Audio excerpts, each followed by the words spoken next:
여러분들은 한 번도 가보지 아니한 생소한 길을 가려고 할 때 어떤 마음이 드십니까? 아마 내가 잘 찾아갈 수 있을까라고 하는 두려움이 어느 정도 있을 것입니다. 그래서 그런 경우에 있어서는 지도를 먼저 살펴본다든가 길을 잘 알고 있는 사람에게 안내를 받게 되면 쉽게 찾아갈 수 있습니다.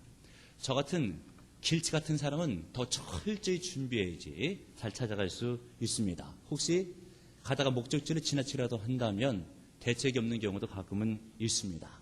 아주 오래전 일인데 제가 운전을 시작한 지 얼마 안 됐을 때 일입니다. 이제 목적지를 선정해서 그곳을 출발해서 거의 다 도착하게 되었는데 정확히 그 목적지를 몰라서 집사람에게 이야기하기를 이제 근처에 다 온 것 같은데 지나치지 않게 좀 잘 찾아보라고 이야기를 했습니다. 그 이야기를 했는데도 불구하고 목적지를 그냥 지나치고 말았던 것이죠. 근데 이제 운전을 얼마 시작한 지 아니 되었기 때문에 유턴이 있는지도 몰랐던 그런 때였습니다. 지나쳤으니 큰일 났다 하는 생각 가운데 아내에게 똑바로 보지 뭐 했냐고. 그랬더니 우리 집사람이 하는 이야기가 내가 똑바로 보려고 했는데도 그렇게 된 걸 내가 어떻게 하냐고. 그래가지고 둘이 그냥 대판 한바탕을 한 적이 있습니다. 근데 나중에 알고 보니까 유턴이 있더라고요. 다시 유턴해서 가면은 목적지를 찾을 수 있었던 것이죠. 그렇지만 요즘같이 내비게이션이 있는 시대는 길 찾기가 굉장히 용이합니다. 주소만 입력하게 되면 그 목적지 앞에까지 인도를 받을 수 있기 때문인 것입니다. 어떤 경우에 있어서는 이 관공서 같은 경우에서는 명칭만 입력을 해도 예를 들면 용인시청 입력하면 그 앞에까지 데려다가 줍니다. 그렇게 내비게이션을 볼 때 저는 가끔 그런 생각을 해봅니다. 인생의 내비게이션도 좀 있었으면 좋겠다. 그래서 내가 좀 행복해지고 싶다라고 하면 이쪽으로 따라오라고. 그러면은 인생이 행복해질 수 있다고. 그렇게 인도해주면 얼마나 좋겠습니까? 또 한편에 있어서는 어떤 직업을 갖고 싶은데 예를 들면 대통령이 되고 싶다라고 했을 때 그러면은 이렇게 따라오라고. 이렇게 따라오면 대통령이 될 수 있다고 하면 얼마나 좋겠습니까? 또 입시철이 돼가지고 대학에 진학할 때에 입학 원수를 내려고 하는데 그 정도 실력이면 서울에 있는 모 대학에 원서를 넣으면 분명히 합격할 것이라고. 아니면 또 실력이 조금 모자라니까 그 정도 실력이면 지방대 모 대학에 이제 원서를 넣으면 분명히 합격할 수 있을 것이라고. 이렇게 정확하게 판단해서 우리 삶을 인도해 줄 수 있으면 얼마나 좋겠습니까? 우리 젊은 청년들 같은 경우에 있어서는 특별히 우리 자매님들 결혼하게 되었을 때의 신랑감이 두 군데나 혼사가 들어왔어요. 정말 행복한 고민이죠. 어떤 분들은 하나가 없어가지고 애를 먹는데 어떤 자매님은 둘이나 있게 된 것이죠. 그런데 한 군데는 대기업 다니고 있는 미스터 박, 또 한 군데는 요즘 잘 나가고 있는 공무원인 미스터 김. 이 둘 중에 누구를 잡아야 되는가? 정확하게 판단해서 인도해 주었으면 얼마나 좋겠습니까? 사업을 하시는 분들도 나는 이번에 어느 부분에 투자하고 싶다라고 하는 생각이 있는데 주변에서 말립니다. 그러면 과연 그것에 투자하는 것이 좋은 것인지 나쁜 것인지 누군가가 정확하게 판단해 주면 얼마나 좋겠습니까? 그런데 문제는 실상 우리 인생 가운데서 그렇게 고민이 될 때에 무엇을 선택하고 어떤 것을 결정하려고 했을 때에 우리에게 속 시원하게 그렇게 하면 분명히 된다라고 가르쳐주는 사람은 없다라고 하는 것이 가슴 아픈 현실이 되는 것이죠. 과연 이럴 때 믿는 우리는 어찌해야 되겠습니까? 오늘 성경 본문에 보면 그 해답이 제시되고 있습니다. 본문의 말씀 6절을 보시기를 바랍니다. 너는 범사의 그를 인정하라. 그리하면 내 길을 지도하시리라. 우리 하나님께서 우리 인생길을 지도해 주신다라고 하는 것입니다. 우리 하나님께서 우리 인생의 내비게이션이 되어 주셔서 우리를 바른 길로, 성공의 길로, 축복의 길로 인도해 주신다고 하는 것이죠. 여기 내 길을 인도해 주신다, 지도해 주신다라고 하는 원어적인 의미는 길이 없는 곳에도 길을 내어 주신다. 막힌 길, 닫힌 길도 열어주신다라고 하는 의미가 있습니다. 그러므로 여러분들 자동차에 부착되고 있는 내비게이션은 이미 있는 길로만 인도해 주지만 우리 하나님께서는 없는 길까지 길 내시면서까지 우리를 인도해 주시는 것을 믿으시는 여러분들 되시길 바랍니다. 그러므로 인생길을 가시다가 막막한 그런 느낌이 드시걸랑 하나님 앞에 나오셔서 주님의 인도를 받으시길 바랍니다. 인생의 어려운 문제를 만나서 길이 없다라고 판단될 때에 하나님께 나오셔서 주 앞에 구하시길 바랍니다. 이 세상의 방법으로는 해결할 수 없는 심각한 문제가 있을 때에 하나님의 인도를 받으시는 여러분들 되시길 바랍니다. 그렇게 하면 분명히 우리 하나님께서 여러분의 길을 지도하시고 인도해 주실 것입니다. 없는 길도 내시면서까지 인도해 주신다라고 하는 것이죠. 그런데 우리가 하나님의 인도를 받기 위해서 꼭 해야 될 것이 있죠. 무엇입니까? 오늘 본문의 말씀 5절 상반절을 눈여겨보시길 바랍니다. 너는 마음을 다하여 여호와를 의뢰하고, 여호와 하나님을 의뢰할 때에 하나님께서 그 길을 인도해 주신다고 하는 것이죠. 그러면 하나님을 의뢰한다고 하는 이 의뢰란 무엇이겠습니까? 히브리 성경 원문에 보니까 베타흐라고 되어 있습니다. 의뢰하고 라고 하는 단어 베타흐라고 되어 있죠. 이 베타흐라고 하는 뜻은 이런 뜻이 있습니다. 어떤 뜻이냐면 어느 대상에게 전적으로 몸을 맡기면서 기댄다 라고 하는 의미죠. 그러므로 성도가 하나님을 의뢰한다라고 하는 것은 하나님께 기대는 것입니다. 하나님께 전체를 다 맡긴다라고 하는 의미가 있는 것이죠. 이것은 흡사 결혼과 유사합니다. 우리 아내들이 남편을 만나서 결혼이 됐을 때는 자기 인생을 남편에게 맡기는 것입니다. 그래서 그 남자가 성공하면 나도 성공하고 그 남자가 실패하면 나도 실패하는 인생이 되는 것입니다. 이것을 아는데도 불구하고 결혼을 하게 되는 것은 그 남자에게 인생을 맡기게 되는 것이죠. 바로 이런 것이 하나님께 의뢰하는 삶이라고 하는 것이죠. 성도가 주님 앞에 인생을 맡기는 것입니다. 근데 맡기는데 어떻게 맡기는가? 본문 말씀해 보시면 너는 마음을 다하여 여호와를 의뢰하고, 여호와 하나님을 의뢰하는데 마음을 다들여서 하나님을 의뢰하라라고 하는 것입니다. 아직까지 내 마음속에 내려놓지 못한 개인적인 생각이 있거든 내려놓고 주 앞에 전적으로 마음을 들이면서 맡겨야 된다라고 하는 것입니다. 그래야 하나님의 인도를 받을 수 있다라고 하는 것이죠. 그런데 많은 성도님들을 보시면 자기의 생각과 계획을 여전히 붙들고 있어서 그것을 내려놓지 못하기 때문에, 마음을 다 주 앞에 들이지 못하기 때문에, 그것 때문에 하나님의 인도를 받지 못하는 성도님들이 왕왕히 계십니다. 혹시 여러분은 그런 면은 없습니까? 아프리카에 오래전에 이런 방법을 통해서 원숭이를 잡았다고 합니다. 원숭이를 잡기 위해서 이 원주민들, 이 사냥꾼들이요, 항아리 큰 거 하나를 갖다가 움직이지 않게 고정시켜 놓고 나서 거기에 손이 간신히 들어갈 만하게 구멍을 뚫어 놓습니다. 그리고 그 안에는 원숭이가 좋아하는 바나나를 가득 채워 놓죠. 그러면 이제 원숭이가 나무 타고 놀고 있다가 배가 고파지면 이 항아리 안에 있는 바나나 냄새를 맡고 그쪽으로 접근을 합니다. 그래서 이제 손을 집어넣고 바나나를 움킵니다. 그리고 나서 이제 이 바나나를 먹기 위해서 손을 빼는데 구멍이 작으니까 원숭이 손이 빠지질 않는 것입니다. 손을 빼려고 하면 바나나를 내려놓아야지 손을 뺄 수 있는데도 불구하고 이 원숭이가 절대 바나나를 내려놓지를 않아요. 그런데 이제 사냥꾼이요, 어슬렁어슬렁 투벅투벅 앞으로 걸어오게 되죠. 그러면 원숭이가 마음이 급해가지고 빨리 손이 빠져야 되는데라고 하면서도 결국은 바나나를 놓지 않아가지고 사냥꾼에게 잡히고 만다고 합니다. 그런데 여러분, 우리 인생도 잘 생각해보면 그런 경우가 많이 있습니다. 내가 하나님을 의지하기 위해서는 내려놓아야 할 것이 많은데, 어떨 때는 주님을 의지하기 위해서 물질을 내려놓아야 되고, 어떨 때는 주님을 의지하기 위해서 세상 권세 권력을 내려놓아야 되고, 어떨 때는 욕심도 내려놓아야 하고, 어떤 때는 자기의 계획도 좀 내려놓아야 하는데 그거를 내려놓지 못해서 하나님의 인도를 받지 못하는 경우가 굉장히 많이 있습니다.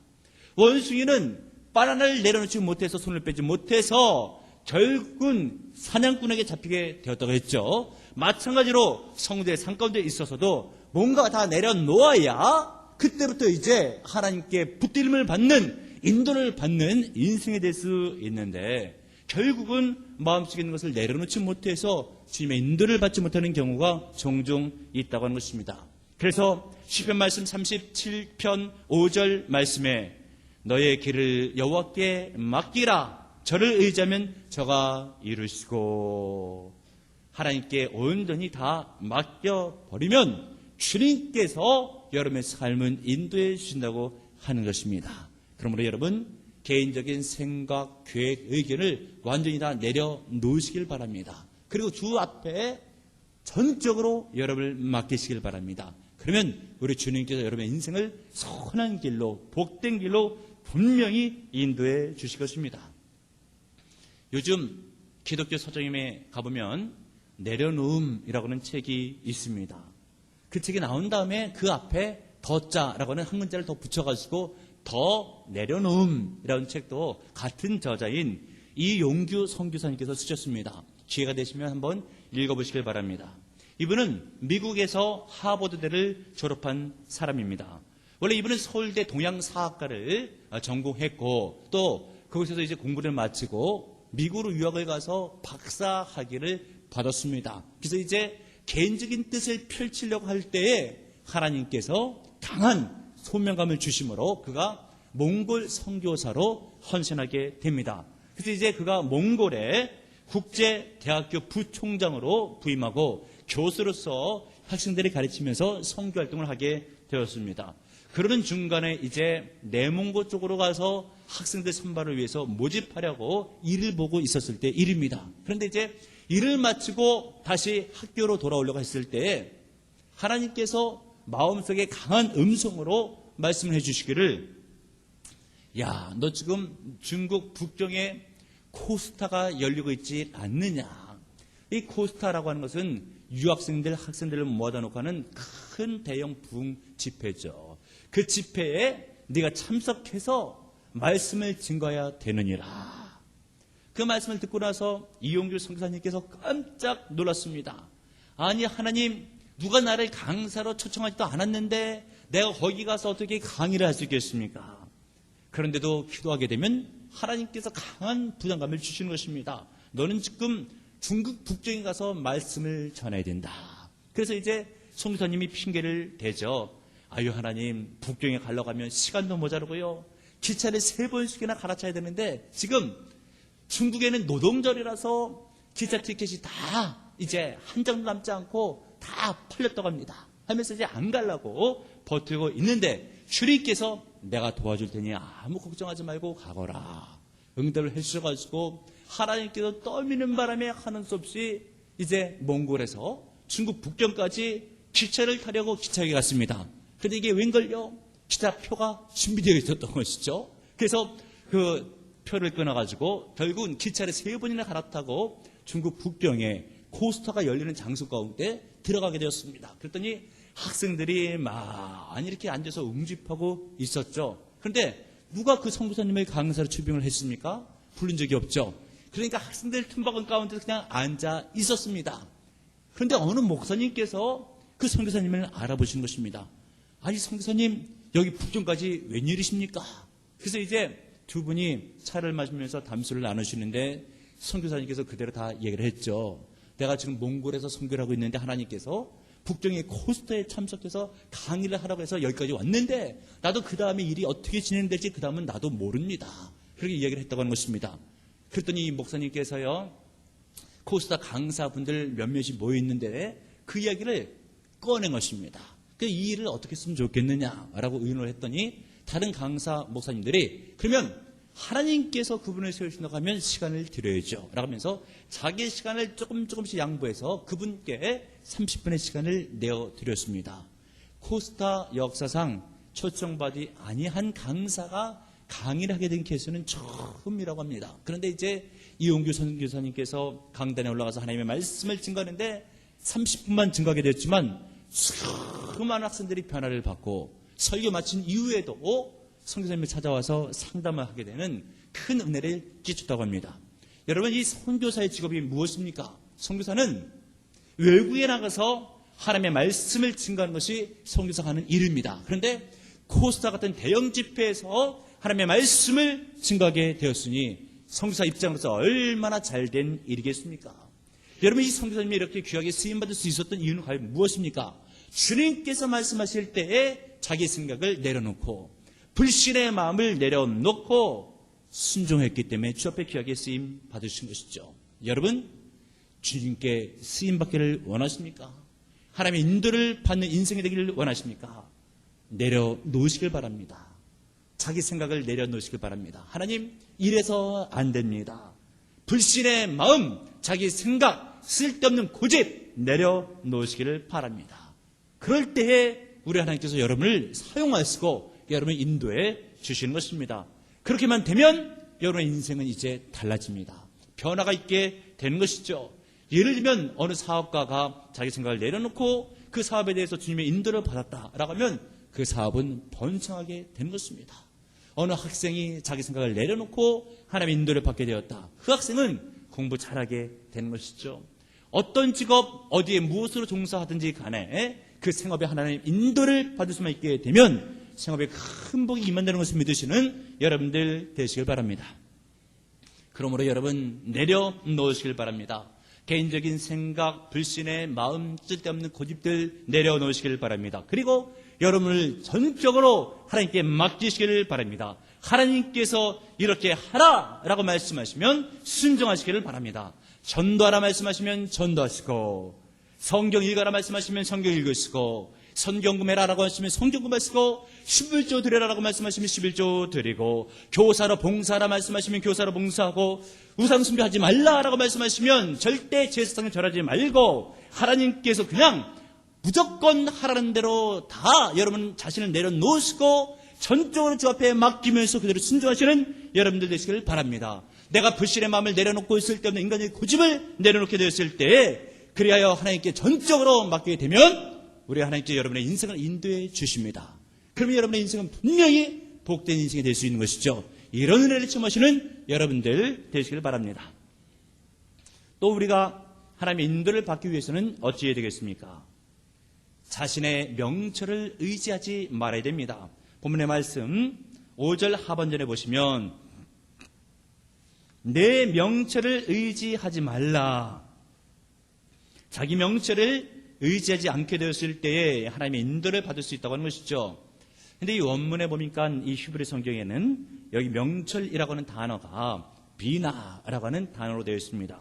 이 비나라고 하는 것은 다분히 인간의 죄악된 마음, 교만한 마음을 상징할 때 쓰는 단어라고 하는 것이죠. 여호와 하나님의 신앙이 배제된, 그리고 인간의 그런 교육들과 훈련들로 만들어진 그런 지식을 일컬어서 명철이라고 하는 것입니다. 때로는 이 단어, 비나라고 하는 단어는 사물과 사건의 진위 여부를 가려내기도 하고 선악을 분별하는 능력도 말하기도 하지만 그 능력은 인간의 능력이기 때문에 지극히 제한되어 있어서 만약에 그것을 신뢰하게 된다면 대단히 위험할 수 있다고 하는 것이죠. 그러므로 오늘 성경 본문에는 인간적인 한계가 있는 자기 명철을 의지하지 말라고 하는 것이죠. 자칫 잘못해서 그것을 의지했다가는 판단착오로 인생의 낭패를 볼 수 있기 때문에 그렇다라고 하는 것입니다. 여러분, 인간의 판단, 느낌이 얼마나 한계가 있는지요. 예를 들면 여러분들이 한 100km 달리고 있는 그 오토바이를 타면은요, 속도감이 굉장히 납니다. 그렇지만 900km로 달리고 있는 비행기 안에 타 있으면 속도감을 느끼지 못하게 되는 것이죠. 뭔가 이렇게 느낌적인 착각이 오는 것입니다. 이런 것들 때문에 조종사들 처음에 이런 착시 현상을 극복하기 위해서 계기 조정 훈련을 받는다고 합니다. 이제 바다로 나가서 훈련을 받는데요, 자칫 육지에서 훈련을 받게 되면은 비행기에 추락하면 민가가 자칫 큰 피해를 입게 되므로 이제 처음 초계 비행을 하는 비행사들은 계기 조정 훈련을 받을 때에 바다로 나갑니다. 이 바다로 나가서 훈련을 받게 되면 하늘도 푸른색, 바다도 푸른색이 되는 것이죠. 그런 데서 훈련 가운데 비행기를 빙글빙글 몇 바퀴 도는 훈련이 있다고 합니다. 그러면 빙글빙글 돌 때에 계기판을 보게 되면은 같은 푸른색이라 할지라도 어느 쪽이 하늘 방향인지를 안다고 하는 것입니다. 그런데 자기가 나름대로 뭔가 이렇게 빙글빙글 몇 바퀴 돌았을 때, 이렇게 몇 번 돌았으니까 분명히 이 방향이 하늘이구나 라고 생각을 하고, 만약에 계기판을 보지 아니하고 하늘로 올라가는 그런 사람들이 있다고 합니다. 그런데 자기는 하늘로 올라갔는데 간혹 가다가 바다로 빠진대요. 웃지 못할 일이 발생하게 되는 것이죠. 계기판을 봐야 되는데 자기의 느낌을 의지하게 됐을 때 그렇게 웃지 못할 일이 발생한다라고 하는 것입니다. 그런데 여러분, 우리 인생의 계기판이 뭔지 아십니까? 하나님의 말씀인 것입니다. 하나님의 말씀을 보고 갈 때에 우리는 사례를 정확히 분별하면서 우리 인생의 바른 길로 인도를 받을 수 있는데도 불구하고 어떤 경우에 있어서는 우리 인생의 계기판은 하나님의 말씀을 보지 아니하고 자기 생각대로 판단하고 자기 꾀대로 움직일 때가 많이 있습니다. 그래서 결국은 큰 낭패를 보는 경우가 있습니다. 여러분, 그러므로 그럴 때는 어찌해야 되겠습니까? 하나님의 말씀을 보시는 여러분들 되시기를 바랍니다. 하나님의 말씀을 의지하게 되면 반드시 복된 길로 인도해 주십니다. 그것을 우리 하나님께서 원하시고 계신 것이죠. 그래서 시편 말씀 32편 8절 말씀에 내가 너의 갈 길을 가르쳐 보이고 너를 주목하여 훈계하리라. 우리 하나님께서 여러분의 갈 길을 인도하고픈 갈망이 계시다고 성경에는 기록하고 있습니다. 또 요한복음 16장 3절 말씀에 진리의 성령이 오시면 그가 너희를 모든 진리 가운데로 인도하시리라. 그러므로 여러분, 우리 성령님께 의지하셔야 됩니다. 성령 하나님, 이번 일은 이렇게 하면 좋을까요? 아니면 저렇게 하면 좋을까요? 하나님의 뜻은 과연 어디에 있습니까? 그렇게 주님만 의지한다고 한다면 복된 인생이 되는 것이죠. 그런데도 불구하고 만약에 자기의 명철을 의지한다, 그러면 실수하게 되어 있습니다. 여러분들, 모세를 보십시오. 모세가 애굽에서 학문을 익힐 때에 성경 말씀에 보면 모세가 애굽의 학술을 다 배워 그 말과 행사가 능하더라. 이제 모세는 애굽에 있는 모든 학술을 배운 다음에 민족을 위해서 일을 하고자 히브리인들에게 나아갔습니다. 그런데 어떻게 되었습니까? 결국은 거기서 망신만 당하고 위기에 처해서 광야로 도망가게 되었습니다. 애굽의 학술 자신의 어떤 경험 별로 도움이 되지 못했던 것이죠. 그래서 미디안 광야로 도망가서 장인 이드로의 양을 40년 동안 돌아보는 사역을 하게 되죠. 그 가운데서 이제 하나님께서 나타나셨을 때에 이제 광야에서 40년을 지나고 보니까 애굽의 학문 다 잃어버렸죠. 남은 것들이 별로 없습니다. 하나님께서 이제 콜링을 해주시는데 모세의 반응은 하나님, 나는 입이 뻣뻣하고 투라해서 지도자가 될 수 없습니다. 여러분, 인간의 학문이라는 게 그렇습니다. 40년이 지나면 남는 것이 별로 없죠. 그랬을 때 결국은 모세가 어떻게 합니까? 일거수일투족은 결국은 하나님을 신뢰함으로 하나님을 의지하게 됐을 때에 애굽의 학문이 다 녹슬게 되었을 바로 그때에 하나님의 의지함으로 하나님의 일을 감당할 때는 참다운 민족의 지도자가 된 줄로 믿으시는 여러분들 되시길 바랍니다.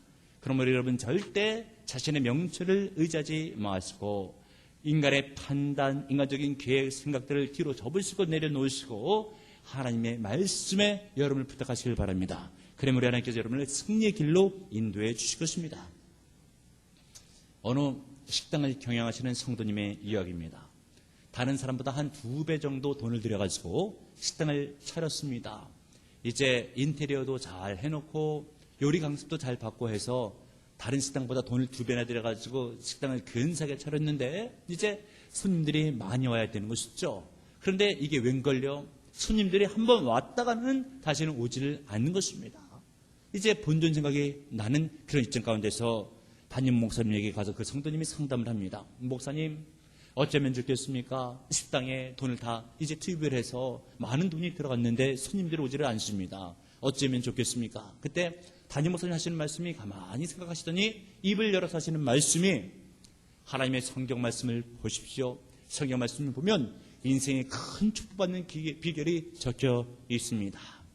그 성도님 생각하게 됐을 때는 아니, 우리 목사님께서 뭔가 음식을 만나게 할 수 있는 비결이라든가 사람을 끌어잡아당길 수 있는 비결을 영적으로 말씀해 주실 줄 알았는데, 아니면 무슨 축복 안수기를 세게 머리를 몇 번 눌러가면서 할 줄 알았는데 집에 가서 성경을 읽으러 가는 것입니다. 이해가 안 갔죠. 그렇지만 담임 목사님의 말씀이기 때문에 그대로 순종해서 그때부터 열심히 성경을 읽기를 시작합니다. 그러는 가운데에 이 성도님의 마음 가운데 깨달음이 온 것입니다. 내가 맨 처음에 식당을 차릴 때는 돈을 벌려고 식당을 차렸지만 성경에 보니까 이 식당이 하나님을 섬기고 이웃을 섬기는 식당이 돼야 된다고 하는 생각이 들었던 것이죠.